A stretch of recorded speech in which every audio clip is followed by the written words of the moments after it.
Okay, folks, we're going to get started. Welcome to the Upland Game Hunting 101 by the Bird Dog Society tonight. You can see some of the topics we'll be discussing during our webinar, and thanks for joining us. Tonight's panelists are Jim Burris, the founder and chairman of the Bird Dog Society. He will be covering hunting and Q&A. Hannah Plumpton, our WRC Upland Game Bird biologist. She will be doing a biology overview and a Q&A session as well with us. And obviously, I'm Deke James, your WRC Hunter Engagement Coordinator, primarily MC and narrate the Q&A. This webinar tonight, as all of them are, 1 hour length. It is recorded and it will be distributed ASAP, or as I like to say, less than or equal to 2 weeks. Sometimes it takes a little bit longer, but it's a situation where it goes to the cloud. And then one of our staff here, our IT staff, turned it into a YouTube, and then it's distributed. And then afterwards, it's also placed on our WRC YouTube page. So we do have one out there. The question and answer session is 30 minutes immediately after the webinar. Questions in writing, topic specific, and addressed at Q&A. They're in writing only. We don't verbally address the questions other than me narrating and you writing them. Chat and hand raising will not be monitored. We want you to focus on the content, not writing. And that's why we encourage the writing of the questions afterwards, after we've covered the topics. Hence the third bullet. Please allow us to cover the material before writing questions, because we usually get most of that in there. There's a brief programming justification, the why behind it all, and primarily the reason you have programming now. And I do on occasion get invalid emails that get forwarded back. And it's everything from someone putting a wrong letter in there. Instead of Gmail, it's Gnail. And so if you've done that in the past, or if you have that in the system, and obviously if you're joining us tonight, you haven't. But if you get an incorrect email in the system, you're not going to get anything from us, including things you want. So I would call customer service number. It's in the Regs Digest and online, and I put it on there for you. As I always like to say, that Inland Fishing, Hunting, and Trapping Regulations Digest is like the Prego spaghetti sauce slogan from many years ago. It's in there, as in the website.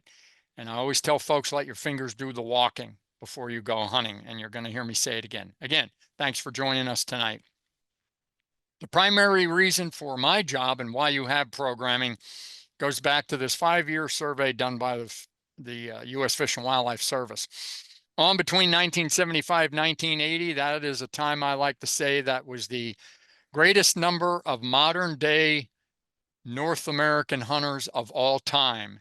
We represented about probably 8, 10, 12% of the population hunted, avid hunters. Well, by the 1990s, there started to be a slow trickle downward. And in the 2000s, early to mid 2000s, we had it was about 4 or 5% of the population. So kind of half of what it was between 1975 and 1980. Well, the most recent U.S. Fish and Wildlife Survey, as you can see at the bottom of the screen, there was an uptick. So what we don't know, was that just an effect of COVID, where more people had to go outside, more time to go outside, or is it going to be a trend? We have no way of knowing, but we will know over time. Taking a look at North Carolina, hunter numbers are relatively stable. And for 2021, which is kind of the focal point here, 300,000 hunters actively participated in hunting. And as you can see, the line is relatively stable. There are many more license holders, to the tune of almost 700,000. So almost twice as many people have a license. And for those that have lifetime licenses, many know that they're bought for infants or sometimes even adults that often don't get used at all. So it's really the active hunters that keep hunting alive. At about the age of 63, 64 years of age, that's when folks start dropping out of hunting, and that's where you see that line. So that's obviously a concern for a person like myself, a hunter engagement coordinator. And really, when I look at that, I think of that greatest modern day number of North American hunters of all time, the baby boomer generation. It is a huge cohort of folks and they will be fading out, and there will be some serious gaps. And so that's why I'm excited when I see many of these new people that didn't grow up in hunting families, don't have the social support, are interested now, because they're probably going to represent future hunters, as well as some remaining baby boomer generation families. So looking at North Carolina as a whole, we can see that hunter line, the red line on the bottom, relatively stable, and that's good. Stability is good. We don't have to get to 1975, 1980 numbers, especially since the landscape has changed. And we can also see the license numbers. But that other big green lines are the population growth in North Carolina. So here's why that's interesting to me. I decided to take that 2021 number of active hunters and then also the population in North Carolina and do a little equation. For 2021, 300,000 active hunters divided by 10.6 million North Carolinians. Now we represent in North Carolina less than 3% of the population overall. And it's only a sad face because remember I said probably 8, 10, 12% of the population hunted between 1975 and 1980, and we're less than half of that now. And from what I've heard from research and surveys, that once a population drifts below 7%, there's that, is it really relative? And we want to remain relative. As many people know, hunting pays for conservation, as does angling. And for those that participate in it, well, it becomes a lifestyle. I'm involved in the webinars, obviously, and these new Learn to Hunt that used to be called GSO, but now it's called Learn to Hunt, a little bit more intuitive. So basically all skill levels for both, but the workshops are more designed for, again, those that never hunted, have very minimal experience, did not grow up in hunting families, and don't have the social support. These are basically experiments to offset participation decline, or to at least keep us stable. We don't know what impact they'll have, but we will, I guess, know over time. As a one-man band, basically, in the program realm of webinars and workshops, I mostly work with volunteers. They are gold. In fact, Jim Burris of Bird Dog Society is a volunteer here tonight. So they give of their time and their talent for this programming. They humble me, and they will have me as a volunteer later on, whether it be in my home state or elsewhere. But the point is, folks, we also need you. If you're an active hunter, an experienced hunter, or even a new hunter, or someone that hasn't hunted, we can also use logistics assistance. So not just volunteer instructors, but that as well, and also landowners for these workshops, locations. Webinars, obviously, you don't need a place. The workshops you do. So if you're interested, as you can see it there, LTH, Learn to Hunt at ncwildlife.org. Let me know, because as I'm continuing to expand, and I am expanding the programming, I'm having some growing pains. So let us know. Very brief laws and regs here. As I said earlier, you're going to need to let your fingers do the walking. I'm going to give a brief overview, but we want to make sure we do keep it safe, legal, and ethical. And as I often say, these animals are not simply targets for our amusement. We want to respect the species and make sure they continue to grow and stay with us as well in the outdoors. So here's an excerpt of the NC Upland Game Laws and Regs. And as you can see, that is our new regulations digest. There's a new one every year. Sometimes there's brief, date changes based on the calendar year, etc. But for these pages between 69 and 72, and even with these here, and I'm just throwing the dates out there, you can read it. You don't need me to go over those. Those are the pages you're going to focus on. And I didn't even put all the species in, but I did put rabbits, quail, grouse, pheasant. And I said there specifically, see page 69, because they're statewide and for specific locations. And I think those are new changes. And then, of course, the migratory and webless migratory. And always know that with these species, non-toxic shot only for waterfowl. And then, of course, we have dove, we have woodcock, and common snipe. And the other thing is, with migratory game birds, you must not only use toxic shot, but you also must have your shotgun plugged to a 3-shell limit combined between the magazine and the chamber itself. And that is in the Regs Digest. We don't have an officer with us here tonight. So if there are any regulatory questions that we can answer, you'll need to direct that online to one of our officers. And now you can search by your county. Just a brief look of where it is on the website. There's a folding book. If you don't have a copy of it, you can go to one of our licensing agents, or you can reach out at ncwildlife.org to the agency. It said, hey, mail me a Regs Digest. Usually they have them at the issuing agent where you can buy a license, but you can also view it online, the flipping books, and I do like them. That's where I go for my information. Obviously, here's another website, migratory bird waterfowl information. It's all in there, folks. And bottom line, let your fingers do the walking first before you decide to go hunting. It's all in there. And what we do really appreciate is that people do take the personal diligence to look first before they ask questions. Granted, there is some stuff in there that can be gray at times, but do your homework. I've hunted in multiple states. I continue to hunt in multiple states. And the first place I go is not on the road and in the vehicle with the gun. I'll look on the state's websites. With that, I'm going to turn it over to Hannah. And I, of course, went over my personal best, but we're still good. No worry about time. And even if we should run just over a little bit into Q&A, we will make sure we cover all of your questions tonight. So Hannah, you take it away. Thank you, Deet. So we're going to get started wrapping through a little bit of the biology of a few species and their habitat to give you a foundation to know where to start looking for birds and where they are in their life cycle and why they're acting the way they do to help you become better hunters. And we're going to start with our northern bobwhite. And so the males and females look different. They're sexually dimorphic, which means males and females look differently.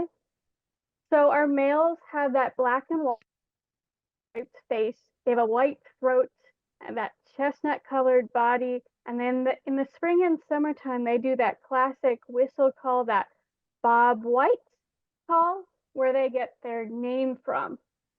Females, they're a little less showy than our males. They tend to be that speckled buffy brown color we see. They have that buffy throat and eye stripe, giving them a more drab appearance, which is helpful when they're nesting. So they have a very wide range here in North America. They are across a lot of the East Coast and in the Midwest region, but they can be found throughout the state in North Carolina, but we find them primarily in our Piedmont and coastal regions. So these birds prefer grasslands and rangelands. These are areas with lots of bare ground, easy for the birds to walk around. These are areas with lots of forbs or broadleaf flowering plants. And they also need a little bit of shrubs for cover as well to hide in those thickets for protection for warmth as well as protection from predators. But they can also be found in open woodlands, pine savannas, and agricultural areas. They're just not their preferred locations. So here are some visual spots, ideas of their habitat for you. You can see they're in open woodlands, lots of sunlight hitting a lot of plants in the understory. There's a lot of different structure of plants. There's a lot of height that gives them cover, but as well as being open at the ground, allowing our quail to walk around. These birds are about the size of a blue jay, and their preferred method of transportation is actually by walking. They'll fly if forced to, but they're only going to fly a few hundred yards and they're going to hit the ground and run. So having a lot of open ground for them to walk is helpful for them. So they feed in flocks most of the season. They tend to be in groups, safety in numbers, but they'll break out into pairs during that breeding period. And as they're on the ground, they're looking for food, typically head down, trying to eat They'll eat a variety of seeds. These include our ragweed seeds, grass seeds, pines, some of the smaller acorns, as well as the other legumes and bean plants. So a big portion of their diet in the spring and summer, as well as berries. And the chicks will feed primarily on insects. They do a lot of rapid growing their first couple weeks of life, growing several sets of feathers. So they really rely on that high protein diet that our insects. So in the fall and winter, they come together in groups. We tend to call those groups coveys. They roost on the ground, kind of in this outward facing circle that this painting is showing. And that's for two reasons. One is for warmth, particularly in our colder climates, but also for safety in numbers. Each quail is kind of keeping an eye out for predators to help keep them and their buddies safe. In the springtime, they'll start to break into pairs. Males will fight for mates and perform courtship displays. And once they breed, the hens or the females will nest in some dense vegetation like the female is in that top left corner picture. And they'll dig a shallow depression on the ground. They'll line it with leaves and grass, create a nice woven arch to hide the nest. And she'll lay about 12 to 16 eggs, incubate for about 3 weeks or a little longer. Once all those eggs are laid, and then the young will hatch. Those chicks will hatch. They're born precocial, which means they're like chickens. Their eyes are open. They're born fluffy down. And within an hour of hatching, they're up and walking and looking for food. And within 1 to 2 weeks old, they're doing short hopping flights. So they're doing really big feather growth really quickly. We'll move on to the next bird, and that's our ruffed grouse. So they're a little bigger than our quail. They're closer to crow size. They're intricately barred and spotted plumage. It can be grayish brown, reddish brown, or tawny brown, depending on the habitat. Here in North Carolina, they tend to be this tawny brown color, like this lovely male is in the photo.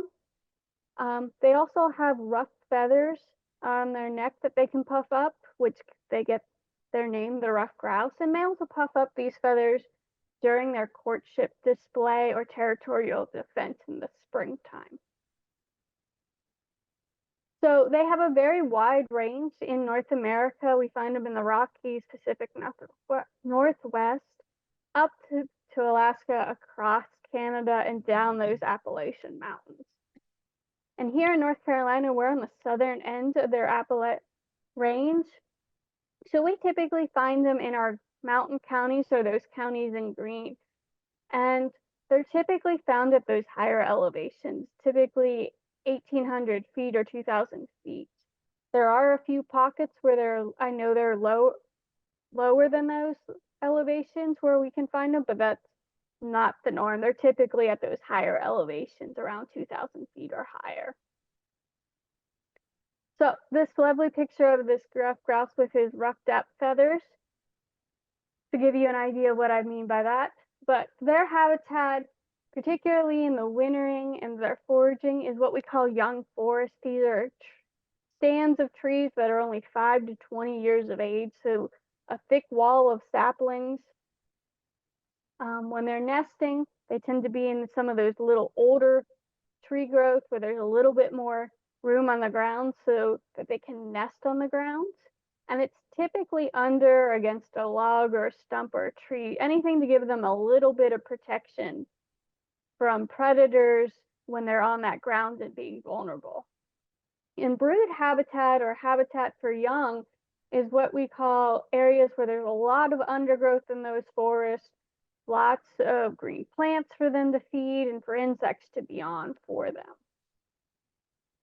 So here are some great examples of grouse habitat here in North Carolina. They're typically walls of thick saplings, rhododendron and mountain laurel thickets. We got a lot of understory, green plants in the understory from a ground level to a few feet in height. And this is because our ruffed grouse have a little bit more of a fibrous diet than the quail do. So they tend to eat more leaves and buds and some of the fruit. They tend to nibble on fern plants and other shrubs and woody plants. They tend to have more acorns in their diet, as well as mountain laurel and green briar berries. But also, like the quail, their chicks feed primarily on insects, again, needing that high protein diet to do some rapid growing. So unlike our quail, our grouse tend to be solitary most of the year. They hang out by themselves. They'll come briefly together in the springtime for breeding. And males will defend a territory and attract a mate standing on a down log or a stump or a rock, anything about a foot or so off the ground. And what they do is what we call drumming. It's where they beat their wings, and the air in their wings creates this low noise. It's almost like an engine starting up, starting slow and then rapidly picking up pace. And for those who hear drumming, they often say they feel the vibrations of it more than they hear it. It's very low sounding, but they can be heard almost a quarter of a mile away. So after they do a quick breeding and go their separate ways, the females handle all of the nesting and rearing. So she's gonna dig a shallow depression in the leaf litter, again at a base of a tree or a rock, something to give her a little protection. She'll lay 8 to 14 eggs, and then once they're all laid, she'll incubate them for about 3.5 weeks. And again, young are hatched precocial, eyes open, fluffy, ready to start eating food and moving. And even so, they do so quick growing that they can do short hopping flights after 5 days of age. And the last quick biology we'll go over is our American woodcock. And they are actually a shorebird. And they're a little smaller than our quail. They're about a robin-sized bird. They're kind of a short, round, short-legged shorebird with that long, straight bill. They have a very large head in proportion to their body and eyes, big eyes. They have short, stubby necks that are practically non-existent with their short, stubby tails. They have that cinnamon breast color on their chest and their belly.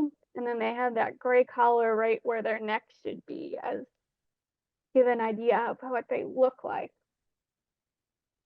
So they have a wide range, and they're actually a migratory bird. So they'll nest a little bit in our mountains, but typically further north and spend North Carolina wintering. But we also have a small residential population that sticks here year-round in our Piedmont region as well. And they tend to hang out in moist areas, wet shrubby areas, wet meadows, young woodlots, anywhere where the ground is really wet, old fields and clearings. A lot of areas where the ground is moist and holds water. And here's some good ideas. You can see thick cover, lots of stems, with plenty of the ground being a little wet or moist. And the reason why they have this particular focus on these areas with wet soils is because they actually probe the soil with their long bills, looking for earthworms and other invertebrates in the soil as their primary food source. So if the ground's hard or doesn't hold water, there's not any of the insects for them to feed on, or they can't access their food. And you can often see YouTube videos or videos where they kind of rock back and forth as they walk, kind of doing a timber doodle dance, we call it. And it's believed that when they're doing this dance, it's shifting their weight and causing the earthworms and other invertebrates to move, which they can sense and use to find their food. They'll also eat a little bit of plants. It's typically some plants you find in those areas like sedges. Unlike our ruffed grouse and quail that are active during the day, our woodcock are nocturnal. They're night birds. They'll hang out by themselves outside of the nesting season. but you may also find them in small groups of 2 to 4 individuals. In the springtime, males will display around dusk and dawn. They'll find a meadow or a brushy field kind of overgrown. They'll do a peep call on the ground. Then they'll fly up high in the air, and then they'll do a twisting flight down as they let the wind go through their feathers, creating a whispery sound. The females will nest on the ground with areas where lots of dead leaves, allowing her to blend in. Again, she'll scrape the bottom, a shallow depression, line it with dead leaves. She will lay typically 4 eggs, but anywhere between 1 to 5 eggs. And she'll incubate just about 3 weeks. And again, like the others, the younger hatch precocially, so they're fluffy, eyes open, walking right away. And because they're invertebrate feeders, the female will feed the young for the first few days, and then they're on their own feeding. But they can take short flights as early as 2 weeks, and then at 5 weeks old, they are completely independent. So that was a very quick run through of biology. So Thank you, Hannah. I've got a few slides about some habitat, but there's not much overlap with what you presented and what I have, so that's good. And thank you, Deet, for inviting me to speak tonight. So my name's, as Deet mentioned, my name's Jim Burse, and I'm the chairman of the Bird Dog Society. And I'll talk to you tonight about becoming an upland hunter. And if you're wondering, no, that is not North Carolina in the background. That is actually the Rocky Mountains. So, all right. So a little bit about the Bird Dog Society. Bird Dog Society's mission is to create and enhance resources for the physical and mental well-being of bird dogs. And we do this by providing education outreach and organizing events for bird dog owners. Basically, we want people to be active, engaged with their bird dogs. So the dogs are healthy. They have a close bond with their families, and it reduces the amount of dogs that are given up for adoption. We are a national organization, but we are born and based in North Carolina. And you can go to birddogsociety.org to find out more details. So if you have a dog and need a little bit of help, especially if you're a new owner, or if you're thinking about getting a bird dog, I highly recommend you check out the Bird Dog Society for some of that critical information to get started. And so if you're a hunter, which you probably are since you're on this call, you might be struggling with, do I want to hunt big game? Do I want to hunt small game? Do I want to hunt birds?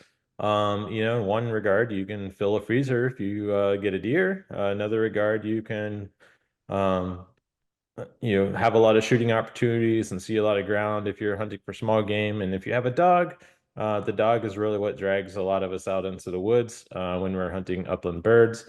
And another thing is if you're just a woodsman and you just like to hunt in general, or that's how you like to provide food for your family, as you're out upland bird hunting, it's a great opportunity to scout for other animals like white-tailed deer and rabbits and squirrels and stuff like that.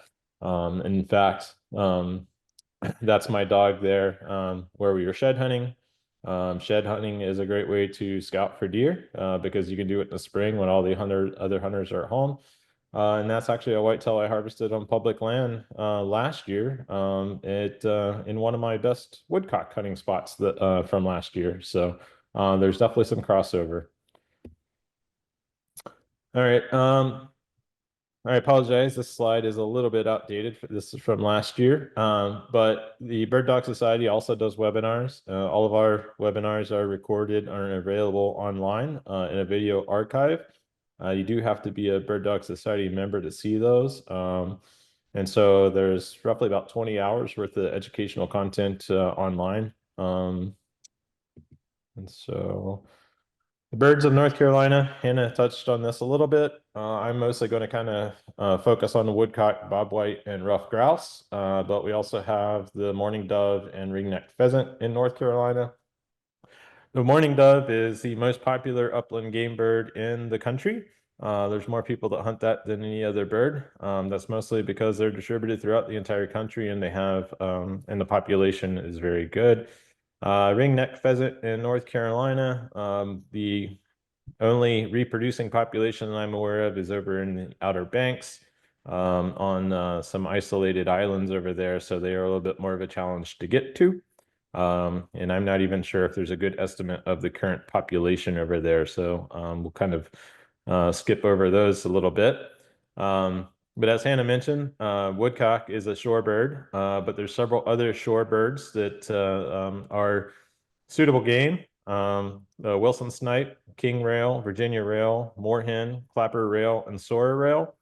Some of these birds kind of are in between traditional upland birds and what you would call waterfowl. These are webless feet birds, and you can hunt them with the dog, or you can walk them up if you find the right habitat. Some of these birds are a little bit closer associated to the shoreline, but some of the birds, particularly like the soarer rails and the clappers, you can find inland through central North Carolina and even over into the mountainous areas a little bit.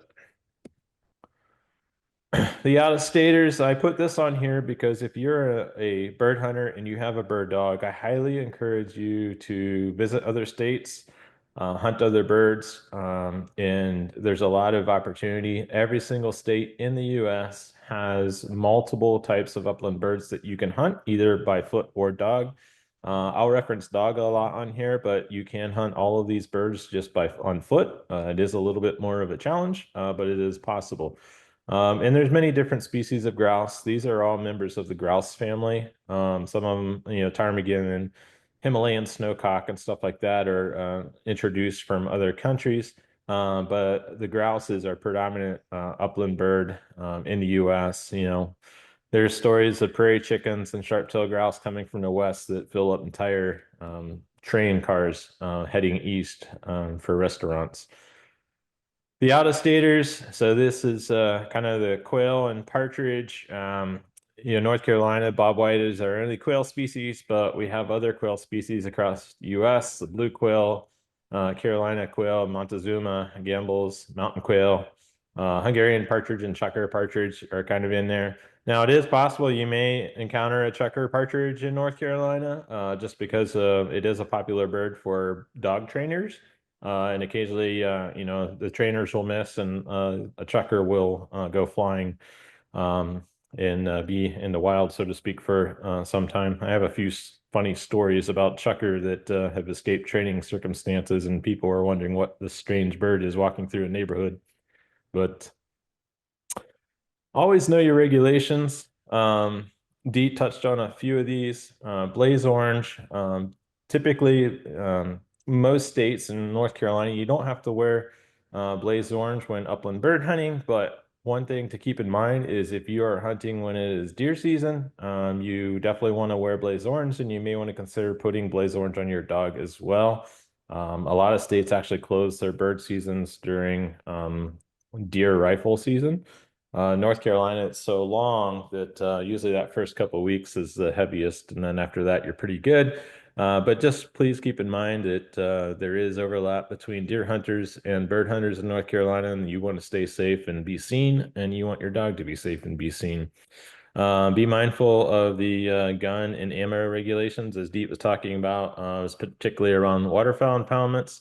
You do need to get a HIP certification to do your migratory bird hunting. So if you want to hunt snipe or quail or dove, you need to get your HIP certification when you get your license. That does have to be renewed every year, and that is for every state as well. Be mindful, some states have split seasons. North Carolina, for woodcock, we don't, but other states, the season will come in 1 week and be out for a few weeks and then come back in, stuff like that. North Carolina has a lot of split seasons for its waterfowl. Species identification. And so these pictures here, one of the common challenges people have when hunting birds is identifying snipe from woodcock. In these pictures, in that middle picture, you can see the snipe on the left and woodcock on the right. You can see there's a significant size difference in them. There's also a difference in the length of bill, but one thing to pay attention to, if you look on the picture on the right, you can see the woodcock, the black stripes on the head actually go side to side, whereas on the snipe, they go front to back. So that's an easy way to tell them apart, even from size. And once you've seen a few snipe flush, you can actually tell them apart from woodcock pretty easily on the wing. But also the habitat is a little bit different for those two species, and we'll get into that a little bit in a few more slides. So um, be mindful of special regulation areas in North Carolina. There are cooperative upland habitat restoration enhancement units called CURE units. These often have special or limited or complete restriction on upland hunting. And then some areas are managed to limit the amount of pressure the birds experience and the amount of harvest. And so some public land requires a permit to hunt them. And some of the permit only hunts are actually some of your better hunts in the state. Now, when you do go hunting, obviously you need a shotgun. Now there is a small section of people that will drive roads in the country with a 22 hunting for a grouse. But for the most part, everybody is using shotguns for upland birds. There's three main kinds of shotguns that most people will be hunting with. You have a brake action, pump action, a semi-auto. Five different gauges that are popular: 12, 16, 20, 28, 410. And a lot of this is going to depend on what specific birds you're hunting for. If you're hunting for pheasant, you're probably going to want, a 12, 16, or 20. If you're hunting quail or woodcock or snipe, then, 28 or 410 is a little bit more appropriate. But the thing to keep in mind is you have to be realistic about your shooting capabilities, and you also have to have ammo to match what the particular situation is well. The shotguns will have either fixed or removable chokes. There's different chamber lengths in a shotgun. You want to be careful you're not putting a 3-inch shell into a 2 3/4 inch chamber. Proper fit. The biggest thing about a shotgun is make sure it fits you. If it doesn't fit you well, you're not going to shoot it well. If you don't shoot it well, you're not going to like it. And make sure to clean your shotgun out. A lot of people kind of abuse their shotguns, and particularly in the season, you put it up in the closet, or I'll clean it later, and it doesn't get clean. Definitely, a good, clean, functional shotgun is going to serve you well, not just for upland hunting, but for everything else. And just to comment on here, proper fit is the most important thing with a shotgun, but cheap isn't always good, and expensive isn't always better. Basically, what I mean by that is find a gun that fits you well and that you like, and that you can comfortably afford. If a gun fits you well, chances are you're going to shoot it well. So gear. So the next few slides, I'm going to talk about some more gear and kind of have it broken out a little bit more. The ammo, you have several considerations to think about for ammo: toxic and non-toxic. Pellet composition. So even within toxic and non-toxic, you can have a lot of variations. For example, for the non-toxic, you can have steel shot, you can have bismuth shot, you can have tungsten shot. And even on the toxic side, you can have solid lead shot, you can have copper plated, nickel plated lead shot. So there's a lot of different variations, and they all have different characteristics. I can get a little bit into the weeds with that kind of stuff, but that would take up the whole hour. So we'll try to keep it at a minimum on that. Pellet size in North Carolina, if you're hunting upland game birds, you can't go wrong with anything from a 7 to an 8 shot. Velocity, you don't really need a lot of velocity for these birds. And so by that, you're talking about 1,000 to 1,100 feet per second is kind of your standard velocity, but you can get ammo that's in that 1,200 to 1,300 to even 1,400 feet per second range. And that's just a little bit of overkill, especially for the size of some of these birds. And you can see in this picture here, that's a Sora rail on the far left with a few snipe in the middle. And then on the far right, that is actually a Virginia rail. So these are not big birds often. And even rough grouse, which are a bigger bird, they're not very hardy. So you get a few of these small pellets in a rough grouse, and typically that bird will go down. If you're pheasant hunting, it's a little bit different. They're a little bit more of a challenge to get down. And so pheasant hunting might be where you consider, a number 5 shot and maybe some of those higher velocity rounds like a 1,200 feet per second or better. But still, you also want to get a round that you can comfortably shoot and doesn't have a lot of kick to it.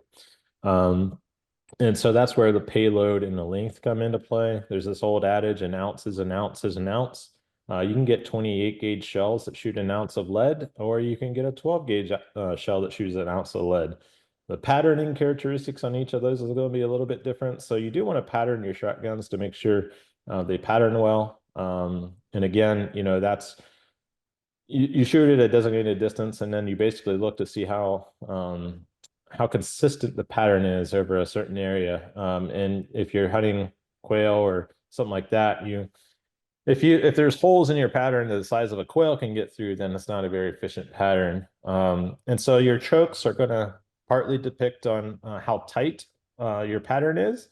You have 5 primary types of chokes: cylinder, improved cylinder, modified, improved modified, and full. And a full choke is going to be your tightest choke of the standard chokes. And for rough grouse, woodcock, and quail, you're typically not going to use a full choke. Most of the time, you're using an IC or approved cylinder and modified choke. If you're shooting lead versus steel, that's going to be a difference there. You're going to open up your chokes a little bit more with lead, or excuse me, with steel, because lead and steel do pattern differently.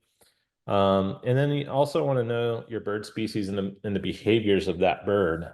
So if you think about it, if you have woodcock that hold tight to the cover and flush close to you, you don't really want to be shooting a full choke, but you also don't want to be shooting number 5 shot through a 12 gauge, because just a few pellets can kind of tear up the bird at close range, and you may just get a couple wings back. And so you don't really want to ruin that meat. So if you plan to eat these birds, meat can, how do you best conserve that meat, but also ethically kill the bird is something to consider. And on the chart on the left, you can kind of see that the effective range for approved cylinder choke is roughly out about 30 yards. A lot of people use 25 because that diagram is using a 40-inch spread pattern. Oftentimes, a 30-inch spread pattern is kind of the benchmark for upland birds. But you can see as you drop down to the full choke, you get more range with that shot because you have a tighter shot. But it's harder to hit a bird at close range. But if you do hit one, you're gonna drastically ruin the meat. And if you're hunting late season rough grouse, you may want to tighten up that choke so you can make a longer shot, because those birds are probably going to be a little bit pressured. People have been in the woods chasing them, chasing deer. They've been flushed a bunch of times. So that might be where you do use a improved modified or a full choke. But on woodcock, you're going to be using a cylinder or improved cylinder choke pretty much the whole season. So you do have to think about the specific behaviors of the birds and the time of year. Also, do you have a dog or don't you have a dog? If you don't have a dog, depending on the type of bird, if you flush a woodcock without a dog, that bird is going to be basically flushing right at your feet.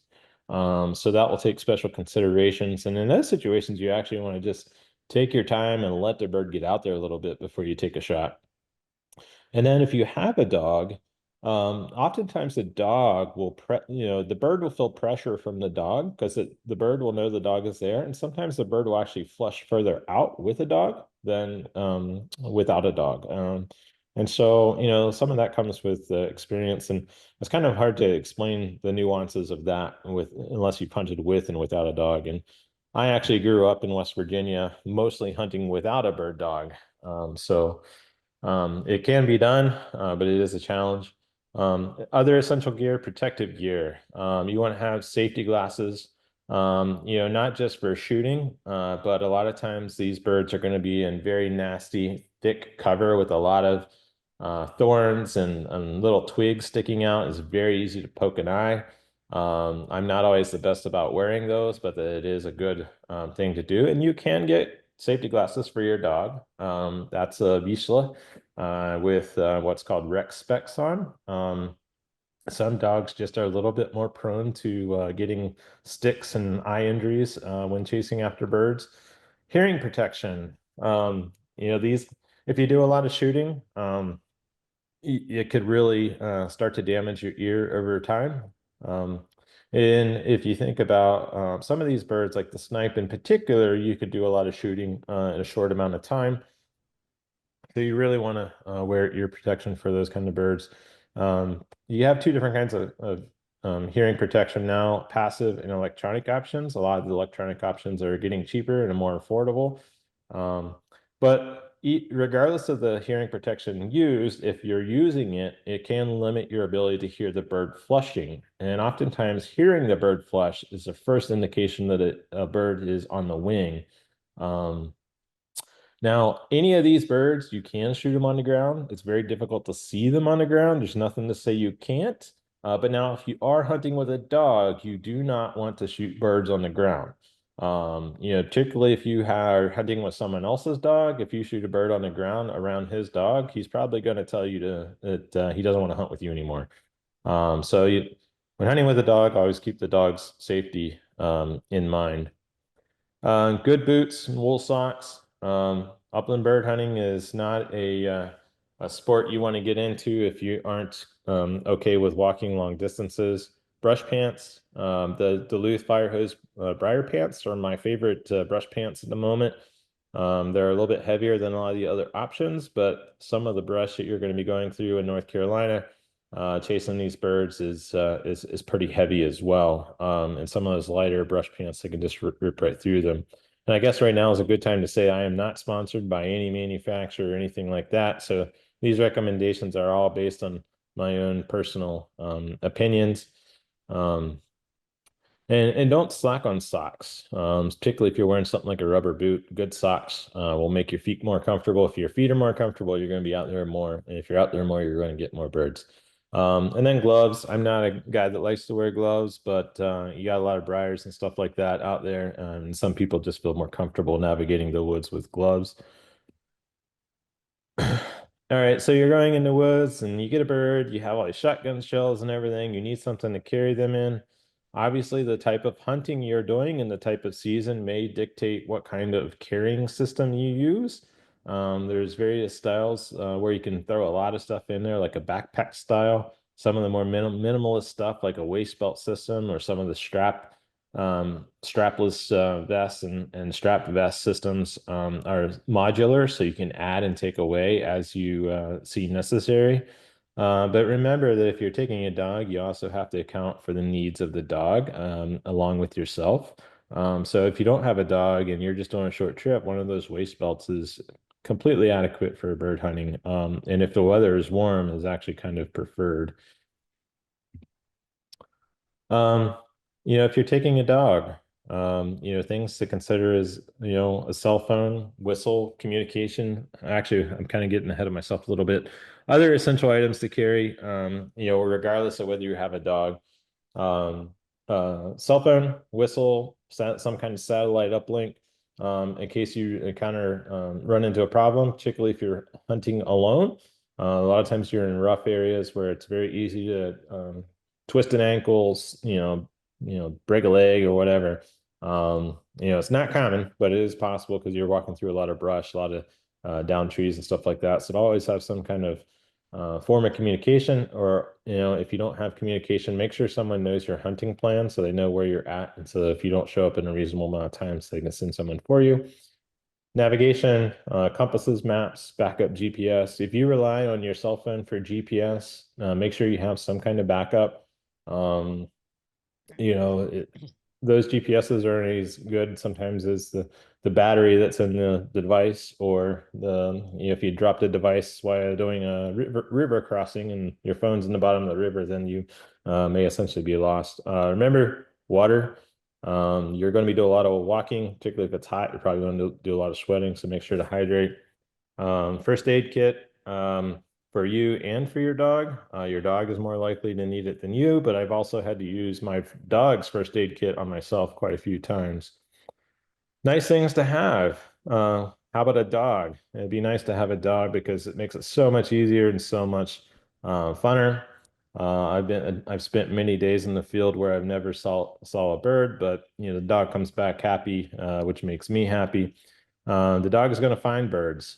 They have incredible noses, and so you can walk. The primary defense mechanism for most of these birds is camouflage. So if they have an option, they're going to sit there and let you walk right by, and you're never going to know that there was a bird there. Whereas if you have a good dog and a stiff wind, that dog might be able to point that bird from 40 or 50 yards away. And so then you can get ready and you walk in a straight line off the end of that dog's nose, and theoretically there should be a bird there. But also retrieving a bird. If you go hunting upland birds without a dog and you shoot a bird, it could be just as challenging to find the bird that you kill on the ground in thick cover as it was to find the bird while it was alive. Whereas a dog's going to make that a lot easier. And even if you hit a bird with a dog, the dog may not actually find that bird right away because the birds will become what's called wind washed, and they'll be laying on the ground with limited scent. Because one of the things that dogs smell when they find a live bird is actually the bird's breath. And so if it's a dead bird, then it's not breathing and it's not giving off as much scent. So if you shoot a bird and the dog's not able to find it, oftentimes you mark the area and then you just turn around and come back and circle back on your way back to the truck or whatever in 20 or 30 minutes, and then the dog finds the bird, no problem. Two different kinds of dogs. This will kind of dictate on what kind of bird you're hunting, and also, kind of how you approach the particular hunt. You have pointers, which are going to point the bird, and then you have plenty of time to set up, find a shooting lane, and then you or the dog will go in and flush the bird. Typically, the hunter will go in and flush the bird, and the dog will be steady throughout the whole process. But some people don't like dogs to be that steady and actually want the dog to go in and flush the bird. Flushers are basically, as it is termed, the dog actually just runs a zigzag pattern basically in front of you, always within shotgun range. Typically, the dog's going to operate in that 15 to 25 yard range. So when a bird does flush, it's within shotgun range and you could take a shot. And this is what I was talking about, where the type of dog and whether you do or don't have a dog could dictate, what kind of choke and what type of ammo you use as well. So you do want to do a little bit of research and kind of, as Deet had mentioned, let your fingers do the walking a little bit to make sure that you have the right combination. Other resources, if you have a dog, to get you prepared to go in a field, because it can be kind of a daunting task to get into a new hunting sport. But then if you have a dog, there's a lot of other anxieties that come with a dog.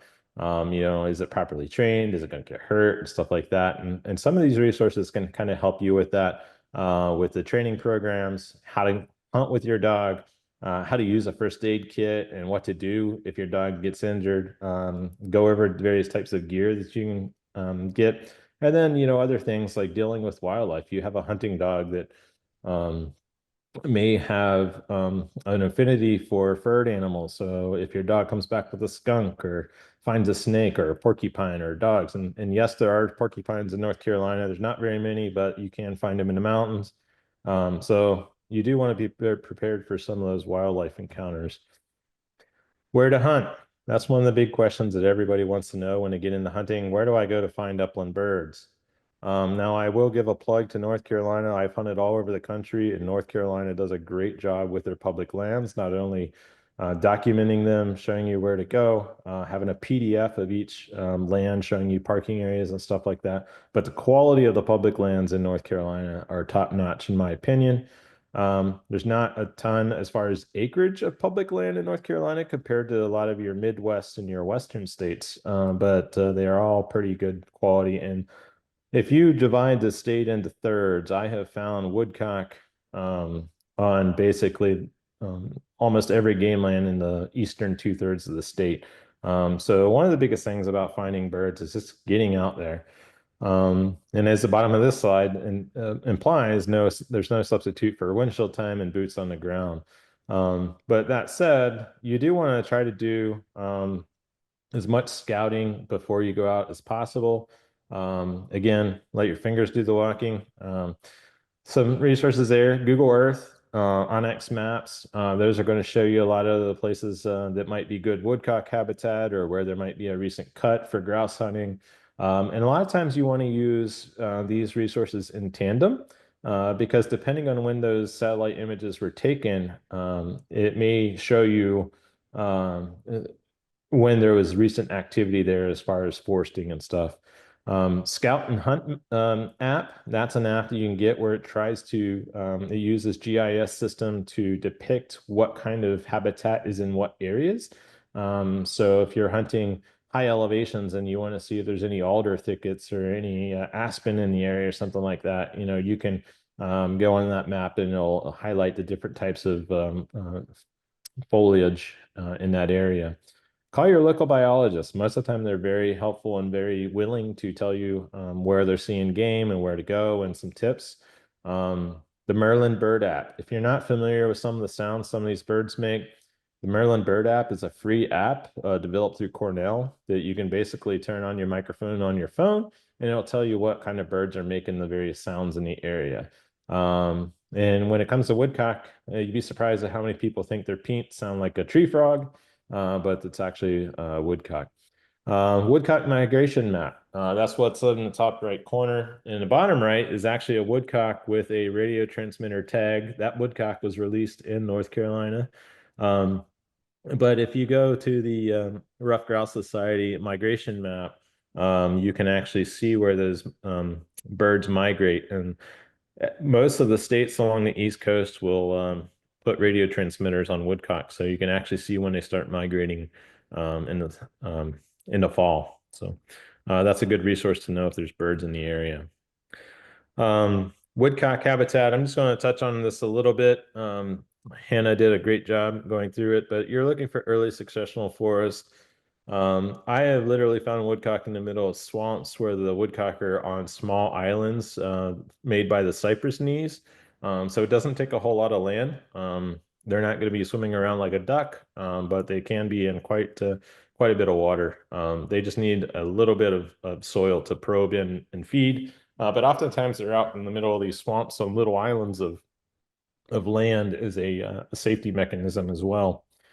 And you're looking for those organic, rich soils where worms might be living. And here's some images of some ideal woodcock habitat. Some of these are my spots in North Carolina. So hopefully there's no geotags associated with them. Woodcock behavior, feed almost exclusively on worms, hold tight. Woodcock is oftentimes what they call a gentleman's bird because it'll cooperate with your hunting dog. They make a twitter sound when they flush. So if you flush a bird, oftentimes the first thing you'll know is the sound of the flush. So it'd be good. It's advised to go online and kind of listen to that because if you've not heard it before, you might actually flush a woodcock and not even know it. And then woodcock typically only flush for short distance. So particularly if you're a foot hunter or even if you're a dog hunter, you can watch the bird even if you don't get a shot at it. And most of the time you can go in the area in which it flew and flush that bird again a second time. And now, just from an ethical standpoint, usually once I flush a bird twice, I just leave the area and go hunt for another bird.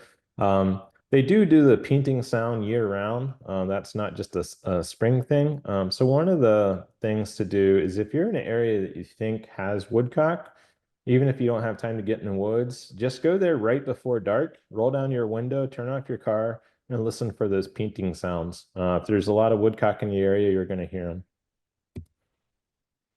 them. Just another note, they do nest on the ground, and you can run dogs on game lands through their nesting season in North Carolina. So just please be mindful of nest on the grounds if you have a bird dog on public land. We don't want to crush those nests or kill any of those birds.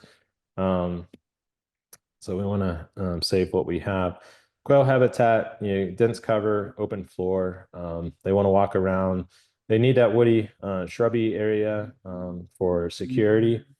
And you're looking for early successional, rich plant diversity. Now, I will say that the quail in North Carolina, they will be in very thick thickets, particularly if there's like grapes or some kind of food source or something around in very thick woods. I have found quail while woodcock hunting in places you wouldn't typically find bobwhite quail. So, but the traditional places is kind of the pictures that you see here and what Hannah had mentioned. But if you're hunting on the eastern part of the state, you might be surprised at where you can find a covey of quail. And sometimes it may be that covey got pushed there. If you put up a covey of quail, you want to be mindful of how many birds are in that covey. Typically, you want to have at least 6 or 8 birds in that covey before you even think about shooting a bird. Because if it's a small covey, it may not be able to survive the winter. So if you find a covey of 6 birds and you shoot 2 of them, now it's down to 4. 4 may not be enough for them to be able to survive severe weather or have that security from predators. And so if you find a covey of 6 to 8 birds, you may want to consider not shooting them. If it's more than 8, just take, 1 or 2 out and then leave them alone. They are pretty local or localized in their habits, but if you push a covey of quail multiple times in a short period, they will relocate. So if you do find a covey, chances are you can go back there, later in the season or something. And if they've not been pressured, they will still be kind of somewhat in that same area. Doesn't mean you'll find them again in the exact same spot, but they should be in the same area. And that top picture there is kind of a classic management technique called feathering, used for a lot of upland game, including rabbits and stuff like that, where they'll down trees along the edge of open areas to kind of have a buffer between that transition of open woods and open fields and grasslands. And that transition area, the feathered edge, is oftentimes where you're going to find the quail, particularly in the middle of the day. If you do bust up a covey, they will do an assembly call, which is fairly evident as they try to regroup into a covey. At this point, you can hunt single birds, but also keep in mind, the kind of the size of the covey. If you got 8 birds that came up and you hear them doing the assembly call, go shoot you a bird and then go find another covey. Because quail are a limited resource in North Carolina. We want to make sure the population keeps growing. They mainly feed early morning, late evening. You can find them out around roads getting gravel or grit, but oftentimes the habitat they're in will provide that as well. And they like those transition edges. Here's some grouse habitat. This is for rough grouse. And you can see some of these areas, rough grouse, can be quite entangled. And it's difficult for a dog to get through there, more or less to get you through there. And now you might have an appreciation of why I like those heavier briar pants. But if you look in there, you can actually see there's some birch trees there. They're mostly younger trees. You don't see any big trees there. You've got some green briars, you got some grapevines. There's just a lot of different variety for the grouse to eat. And if you're finding little berries and kind of carpet vegetation on the ground, that's a really great spot for rough grouse. And typically you find those in higher elevations as well. And so Hannah had talked about elevation a little bit. But I really like to target elevations above 2,500 feet. And if I can get good habitat above 3,000, then that's going to be my honey hole. That's going to be a sweet spot. Because oftentimes once you get over 3,000 feet above elevation, you don't get as many mature trees. It's just harder for a tree to grow to a large size at that elevation just because of the weather that they experience up there. So a lot of times you get different types of vegetation. You get more berries, you get more ground cover, smaller trees, and just more habitat that's suitable for rough grouse. So if I can find early successional forest, if I can find a little bit of water, a little bit of food source above 3,000 feet, then even if I go hunt it and don't find a bird, I'm going to mark that spot and I'm going to go back, next year and then the year after that, because sometimes, particularly if there's a lot of grapes in the area, you may have years where the grapes are really thick, and other years where they're not. And so one year there may be a lot of grouse there, and the other years there may not be any. But as Hannah mentioned, they do eat a lot of greeny cover. And so one thing to do if you do get a grouse is you can open up the crop on that bird and actually see what the bird is eating. Let me see if it'll play here. So this is a video that my friend Nick Adair took, and this is actually a Wisconsin bird that he's going to pull the crop open on. And if you pull the crop open on a bird, Look at that. this is basically a pouch in their She throat was that full, is wasn't she? where they're going to hold this food before it goes into digestion. And when they take grit in, the grit is in there to help start breaking down this food. But you can see how much diversity is in there and how much greeny structure is in that bird's crop. But if you get a bird and you open up the crop, it's going to tell you what the birds in that area are eating. And then you can kind of focus your hunting in more specific to what that bird is eating. Sometimes the birds will be up in the trees versus on the ground, particularly when they're in wild grape orchards or vines. Late season is a really good time to hunt wild grapes because the grapes will be dried up, essentially like raisins. And that'll be one of the few food sources the birds will have, particularly if you have snow cover on the ground. Again, if you watch a rough grouse, oftentimes you can get a second flush. So if you don't get a shot when you flush them the first time, you can follow up and oftentimes flush them a second time until you can get a shot. The only caveat to that is each additional flush, the bird typically will be will flush it a further distance. So it can be more difficult to get shots the second or third flush around. Scout in the springtime. Springtime is a great time to scout for any of these birds. Again, you're going to get that drumming in the spring that you can hear from a long distance. And in the wintertime, they can develop, congregate into large groups. I once flushed 22 rough grouse out of one treetop that was covered in grapevines. So just kind of, they will move around a little bit, but they have a very kind of small range. And typically, if you find a grouse in one spot, he's going to be within a half mile of that pretty much year round. And then another tip is hunting fresh snow because you can actually track these birds. A little bit on snipe, just because it's a underappreciated resource in North Carolina. You can go snipe hunting, and if you get into them good, you can get 200 to 400 flushes in a day. Snipe are very similar to woodcock, but you're going to find them in more open, wet areas. Oftentimes, waterfowl impoundments are a great place to find them. And so if you think about it, if you're in the open area and you're flushing birds with a long beak, it's probably snipe. But if you walk into the woods adjacent to that area and start flushing birds, they're probably woodcock. Snipe will be in more water than woodcock. So they actually like to be in standing water.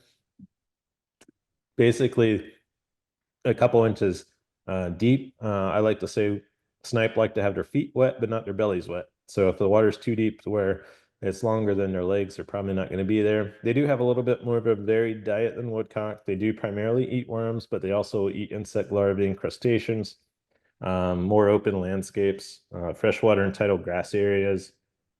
Ag fields are a really good place to find them when they're flooded. Snipe can move in very quickly. So if you get a big heavy rain and a flooded cow pasture or something like that, could be a good place to go find some snipe. Snipe are all over the country as well. I've hunted them out here in the Midwest and out in the Dakotas and stuff like that. So you can find them all over the place.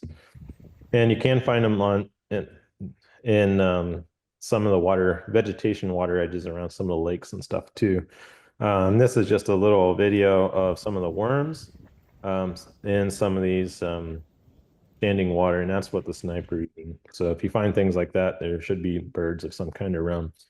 And obviously, one of the biggest thing is to kind of just get out there and explore. And this goes for any bird because you think of a lot of people talking about snipe and this mythical bird. If you don't go out and explore and look for them, you're never going to find them. And because snipe can be solitary or they can be in fairly large, loose groups. Usually they arrive before the woodcock and leave before the woodcock or shortly after. Oftentimes when you flush snipe, they'll fly in a large circle around you. So again, you can see where they come down and try to get a second flush on those. They will have a little vocalization when they get up oftentimes. One thing about snipe, they will humble your shooting ability. Woodcock are difficult to shoot because of the areas in which they live, but woodcock are relatively slow flushing and slow flying. Snipe are half the size and twice as fast, but they are very difficult to hit.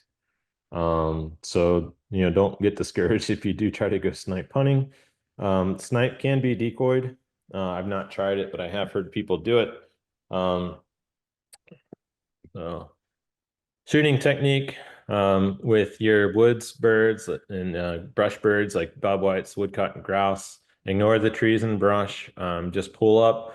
It's what you call snap shooting. You pull up, and once you have a good gun mount, you're focused on the bird. Pull the trigger once everything feels good.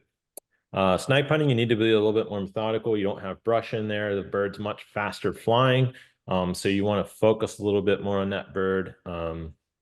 And lead it a little bit more. But again, your focus should be on the bird and not on the end of your gun when you're doing the shooting. Don't shoot at low flying birds, particularly if you are hunting with a dog or a partner.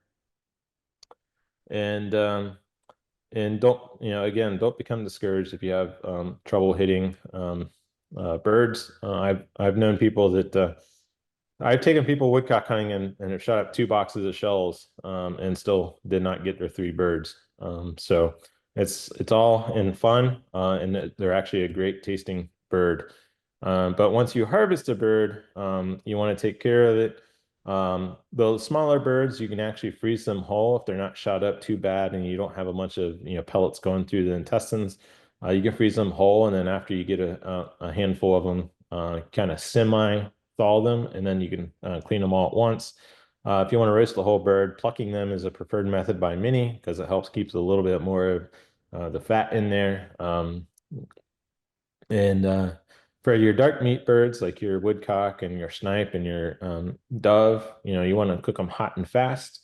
You actually want them to be, dark pink or red, still in the middle. If you overcook them, they will dry out a little bit. And most of the time, when people say the woodcock don't taste good, it's because they overcook them. And the breast on woodcock and snipe are red meat. The legs are white meat. So sometimes I will separate those two, keep the breast and the legs separate because they do cook differently. So if you try to roast the whole bird for a woodcock, you want to make sure your legs get done, but without overcooking the breast. So it could be a little bit more of a challenge to do a whole bird that has red breast meat and white legs. Here's just some of the dishes that I made in the season before. Some roasted woodcock there on the left. Just held up with butcher's twine to try to keep some of the juices in, keep it more compact. Then we have dove and snipe fettuccine Alfredo. We got some woodcock chili. And then on the right is actually Canadian goose tacos. But really, you can kind of use any of those red meat birds. That red meat, when you do cook it thoroughly, it's a little bit more dense, so it makes really great taco meat if you cut it up finely. And with that, thank you for joining us here tonight. And I guess this will start the Q&A. If anybody wants to reach out, here's my email if they have questions about Bird Dog Society or getting into hunting or anything. And then, I'll leave you with a picture of Manu, who retrieved a tom turkey to me as well. So, bird dogs could be quite versatile. Jim, thank you so much. And Hannah, folks, you did get treated tonight. Lots of good information, and where we had the combination of our biologist and also Jim's biology. Redundancy is always good when it comes to hunting. And I don't see any questions just yet, but obviously we'll give you a couple minutes maybe to write some. Lots of very thorough information. In fact, I do have to admit this. I look forward to this last year. It was excellent. It was just as good, if not better. And you can see the passion in both our speakers, and that's always extremely humbling to me. So thank you both, my panelists, for being here tonight. We do have one pop up, so I'm going to quit talking. It's easy for me to get carried away. Just to confirm, dove can be cooked with a red center and not treated like store-bought poultry cooked to 165. Jim, thoughts on that? Yes, absolutely. That's the way I prefer it. A lot of people eat it rare. So if it's gray or brown in the middle, it's overcooked. So, now, if it's a white meat bird, then you want to cook it to that 165.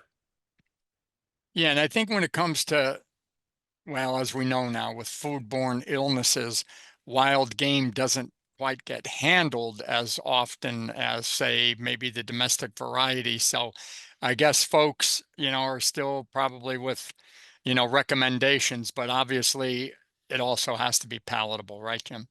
Yeah, absolutely. And one thing to keep in mind is if you're doing a whole bird, even woodcock, in those bony areas, it's going to take a little bit longer to cook. So if you the whole birds I like to do cook a little bit more, but if I debone them, then it's just flash frying in a hot skillet. And as soon as the outside is brown, I'm taking them off there because they're going to cook a little bit more when you take them off. But yeah, I want that center to be kind of a hot pink to light red. Okay, and thanks for the great program comment. Is hip required for bobwhite? Also, could they be hunted on Sundays since they are not migratory? Yeah, so you do want to check your specific regulations for the different game lands if you're hunting Yep. them on public land, but on private land you can hunt them on Sundays. And Bob White do not require the HIP certification. And folks, as I originally said right up front, since we do not have an officer, usually I do, but those folks were busy this year. Always view that Regs Digest. And if there's anything gray, right up on, and I mean gray that you don't really understand, there's that black bar on top and it says contact us. I believe that's the point. And you can go to enforcement and you can find out your officer per your county and you can get name and email and everything. So that's what you'll want to do. Yeah, and I Can you? will say that don't hesitate reaching out to your local game officer because they are very willing and able to answer your questions. And if they don't know it, they will research it and get back to you. Yes, they're absolutely, Jim. And thanks for saying that. Their goal is to educate the public. So they're not looking to bust you. But obviously, if you're out there not doing your due diligence, you can. Can you train a few, can you, can you train a year old hound to flush birds? Any resources recommended to learn? So any dog that will go in the woods and is not gun shy, you can go and essentially use as a flushing dog. Now, if they're not staying within shotgun range, and they don't have an active search pattern looking for birds, they may not flush many, but you could still take them. I personally know someone that uses a Dachshund as a woodcock dog, and he uses it as a flushing dog. And so, you just want to be careful that you properly expose the dog to gunfire, and then also that you have basic obedience with that dog. Because a lot of times when you're hunting, you may run, and particularly on public land, you may run into other dogs, you may run into other hunters, or the area you're hunting may be close to hazards like a high-speed road or something like that. So you just want to make sure that you have adequate control of your dog through training or various e-devices, and then also make sure you're not shooting around your dog and frightening it to where it becomes gun shy. And those are the situations. Oftentimes, a gun shy dog are oftentimes the dogs that get lost out in the woods because they just freak out and run off, and the handler will lose them. A lot of great information. And just to share before I jump on the next question, I was the dog growing up. So when Jim was talking about wearing the briar pants and yeah, it's a lot of things in there can bite you with thorns and everything. We never had dogs, so I was basically it. My dad and my brother and my uncle would typically be outside in the fields, and if I saw thick cover, I was in there. So I could almost do everything but bark. Thank you all for a great webinar. We appreciate that. Can you talk more briefly about freezing birds, clean before freezing, or okay to freeze as is? Just wanted to clarify, and thanks again for all the great info. All right, so so I will freeze the smaller birds, particularly the red meat birds like your dove, your snipe, and your woodcock. I will freeze those birds whole, provided they're not badly shot up. If they're badly shot up to where you can have a lot of bacteria from their intestines and stuff throughout the meat, I will clean those. But if they're not shot up badly, I will freeze them whole until I get, a small handful of them and then clean them all at once because oftentimes it takes more than a daily limit to get a good meal out of those. Particularly if you're making something like an Alfredo or something like that. Now there are a lot of recipes. If you look for recipes from Europe and some of the kind of the older recipes here in the US for woodcock and snipe, they will actually pluck the whole bird, leave head, guts, and everything in, and fry the whole bird with all the entrails in there. So it comes down to a matter of comfort. And obviously you want to be safe when you're cooking these. So you do have to use some discretion. I am not a professional, so don't take this as, gospel. But that's just what I do, and it's been very I mean, I've not had any trouble with it because one thing is if you clean them, particularly if you debone them and skin them, that meat you do have to vacuum seal it or make sure you don't get freezer burn. Whereas if you leave them whole, that skin actually protects them from the freezer burn. So Okay, lots of good info, and that person just said so. Great, Jim. And you know what? I've never heard that. Absolutely incredible. Cook with the intestines in, and so yeah, obviously, since it's not like a deer with that all that bacteria, I guess not as bad, right? there is actually a recipe by George Bird Evans, and he got it from one of his friends who was from Europe, where you cook the whole bird and then you take the entrails out, make it into a puree, and Oh spread my it God. over toast. Oh So my God. There you go. That, hey, you talk about conservationist use of the entire animal. I guess we can learn something. Awesome. I have a year-old setter and I'm trying to train him on wild birds. Which region of the state would be the best region to do this at? I live east of I-95. well, you're in luck. East of I-95 is going to be your more consistent areas for woodcock. And you're also going to have really good snipe numbers east of 95. So if you divide the state in half, east to west, you're going to have snipe and woodcock throughout the entire state. But the thing about it, once you get over in the mountains to the west, you get different weather patterns and more significant swings. And so those birds will move around more. And so if you get a big cold front come in, they'll move further south into South Carolina or Georgia or further. Um, Whereas east, we don't get quite those temperature swings, and typically it doesn't get quite as cold and to where the ground freezes, and it prevents them from being able to feed. Because that's one of the primary things is if the ground freezes too hard, they can't effectively feed and they will move further south. But for the most part, when the woodcock show up in the east, there's going to be woodcock there throughout the whole year. And then also, if you find the right habitat, the east can be phenomenal for snipe. And those are two birds that snipe don't really behave great for dogs, but they will teach dog manners because they will flush early and way out in front of your dog. So if your dog is crowding birds, particularly if you're using a lot of pen raised birds, snipe can really break them from that. The only problem with snipe and woodcock is sometimes if a dog doesn't know that's what you're hunting, they won't treat it as a game bird.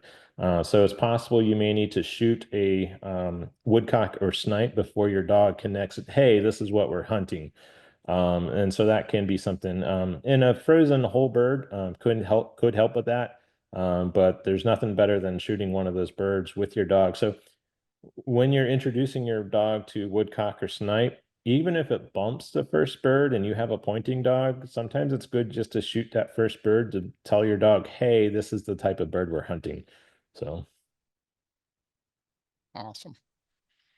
Why are there no doves after opening day? Wow, that's painting it broadly. At least on the Jordan Lake game lands, it seems like they take off and only show up in pairs later in the seasons. Any tips for late season dove hunting? yeah, so that can be a little bit of a challenge. Doves do get hit really hard on public land. and a lot of doves do go to private after this first few weeks. You can still find particularly if the game land has planted crop like corn and stuff, you still can find them, late season. But also, if you think about it, North Carolina doesn't have a super strong agricultural kind of presence. But after dove season, you're talking late October, November, and even early December. Oftentimes in North Carolina, that's when the farmers are harvesting their field corn and their soybeans and stuff like that. And the doves are going to go where the food is at. And that actually made me think, Jim, when you said about not the big agricultural presence, because obviously tobacco and cotton really doesn't do it for doves.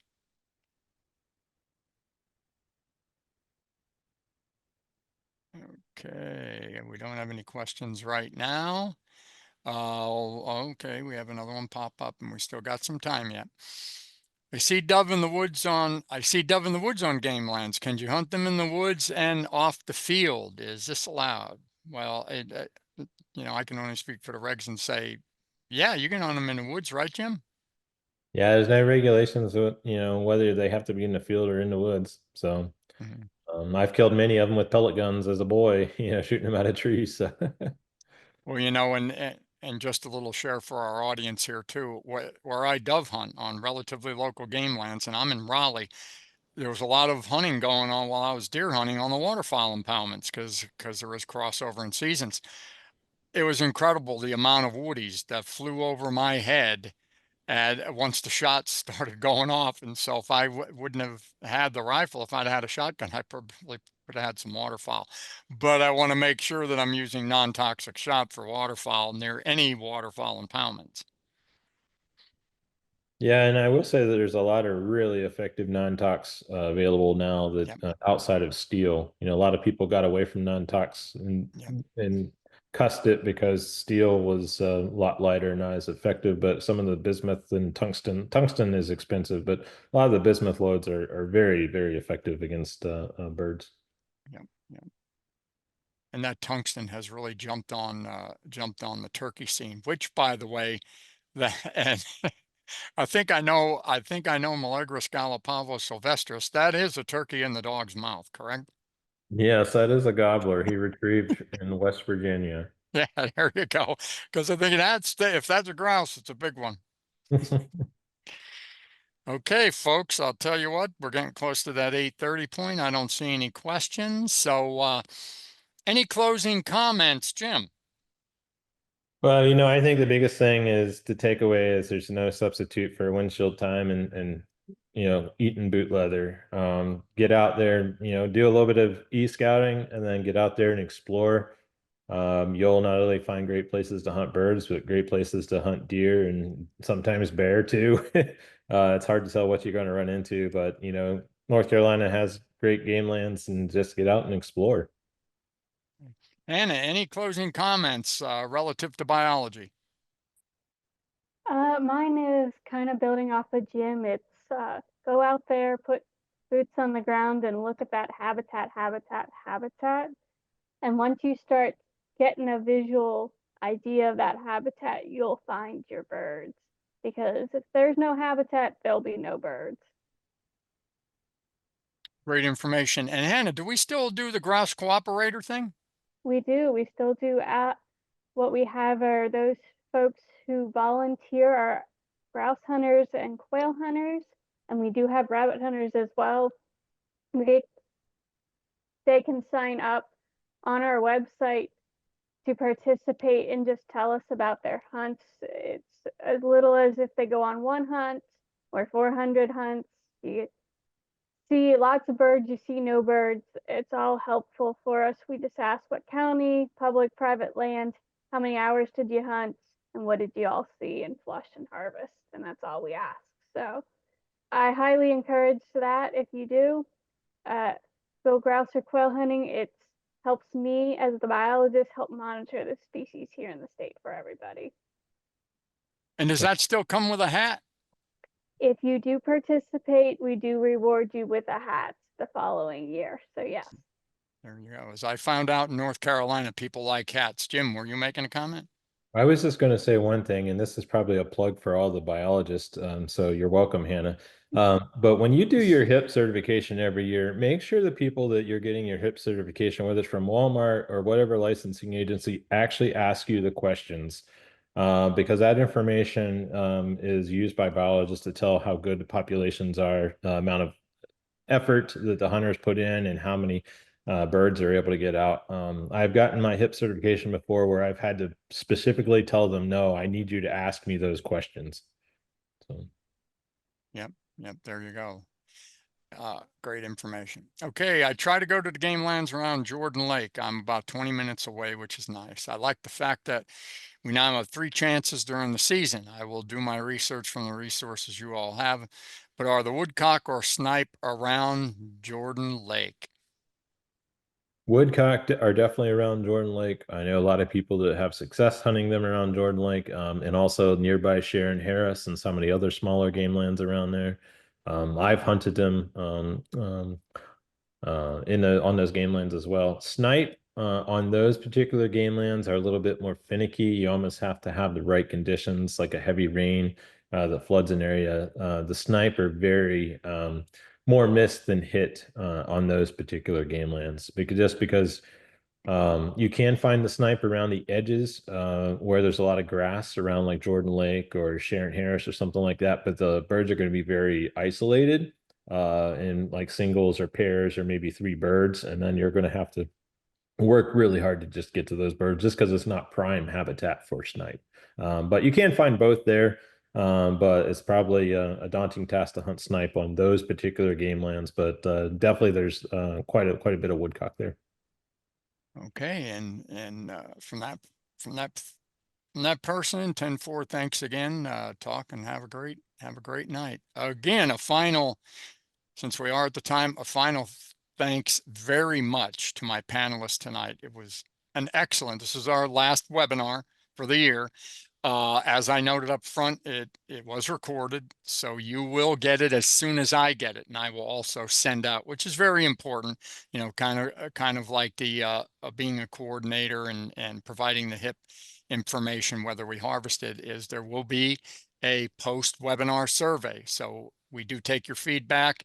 We always like the good news, but we also like the constructive criticism too.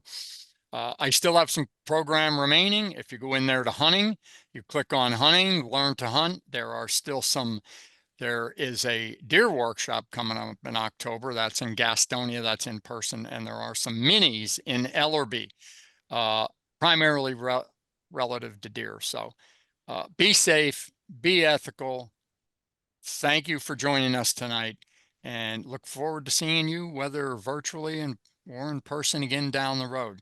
Thanks so much, folks. Take care. And again, thank you, Hannah and Jim, very, very much. This is a great night. Appreciate you sharing this with us tonight. Absolutely. Thanks for having me.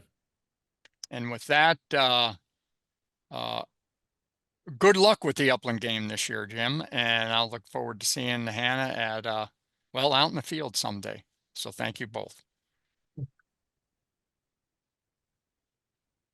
And with that, I'm going to stop sharing and shut her down. Have a great night, everybody. Bye. Bye, Dee. Bye, Dee.